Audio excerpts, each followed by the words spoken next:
Salah satu oleh-oleh yang paling diburu saat pelaksanaan Hari Pangan Sedunia di kawasan Jakabaring Sport City adalah kain khas Palembang, yakni songket dan cuputan. Tak heran, penjualan kain songket dan cuputan laris manis. Seperti yang diakui salah seorang penjual kain songket dan cuputan, Cek Yus ini. Ia mengaku minat pengunjung untuk membeli kain songket dan cuputan cukup tinggi. Dalam sehari paling tidak 5 setel kain songket dan 1 kodi kain cuputan laku terjual. Harganya sendiri bervariasi tergantung coraknya. Songket yang biasa atau batik songket dijual antara 100.000 hingga 2,5 juta rupiah. Sementara kain tenun songket antara 2 juta hingga 7,5 juta rupiah. Warga Tangga Buntung ini mengaku kebanyakan yang membeli kain songket dan cuputan adalah pengunjung dari luar kota Palembang.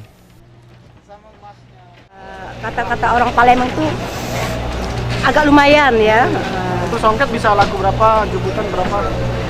Maksudnya kalau songket itu bisa ada berapa setel. Ya.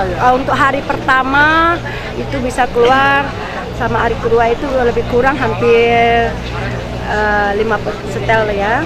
Kalau untuk jemputan? Kalau jemputan sih potongan ya, bisa ya 1 kodi. Sementara salah seorang pembeli asal Jakarta, Fani, mengaku sengaja membeli songket untuk oleh-oleh keluarganya di Jakarta.